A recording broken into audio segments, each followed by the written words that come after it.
Fire and Water Elemental ဇာတ်ကားဟာထွက်ပေါ်လာချိန်ကစပြီးလူအများအာရုံစိုက်မှုကိုချက်ချင်းရခဲ့တဲ့ animation ဇာတ်ကားတစ်ကားပါမီးနဲ့ရေဆိုတဲ့သဘာဝအင်အားနှစ်ခုကိုလူသားလိုအသက်ဝင်အောင်ဖန်တီးထားတာကြောင့်ကလေးတွေမကလူကြီးတွေထိပါစိတ်ဝင်စားစရာဖြစ်စေခဲ့ပါတယ်။ဇာတ်ကားရဲ့အောင်မြင်မှုအကြီးဆုံးအချက်ကအမြင်အာရုံပိုင်းဆိုင်ရာအလှတရားပါမီးမျိုးရေမျိုးလေမြေစတဲ့ element တွေကိုအသေးစိတ်လှပစွာဖော်ပြထားပြီးကြည့်သူတိုင်းမိမိကအဲ့ဒီကဘာထဲဝင်နေတယ်လို့ခံစားရစေပါတယ်။ animation ပိုင်းမှာလည်း Pixarရဲ့အရေးသွေးမြင့်လက်ရာတွေကြောင့်နိုင်ငံတကာပရိသတ်တွေရဲ့ချီးကျူးမှုကိုရရှိခဲ့ပါတယ်။ဒါတင်မကပဲဇလန်းအဓိကအကြောင်းအရာကလည်းလူတွေကိုလက်လွတ်မထားနိုင်အောင်ဆွဲဆောင်ပါတယ်။ကွာခြားမှုတွေကြားမှာနားလည်မှုအပြန်အလှန်လေးစားမှုနဲ့ကို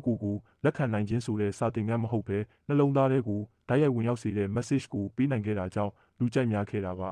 ။ဒီအကြောင်းအရာတွေကြောင့် Fire and Water Elemental ဟာ box office မှာပါအောင်မြင်မှုရရှိခဲ့ပြီး animation ဇာတ်ကားတစ်ကားအနေနဲ့ကြည့်ပြီးရင်မေ့မရနိုင်တဲ့ဇာတ်ကားလို့လူအများကပြောဆိုကြပါတယ်။စိတ်ကူးရင်ကဘာတစ်ခုထဲမှာတကယ်ဘဝရဲ့အမှန်တရားတွေကိုတွေ့မြင်ခံစားစေခဲ့တဲ့အတွက်ဒီဇာတ်ကားကအောင်မြင်ကြိုကြားလာတာကသဘာဝကျပါတယ်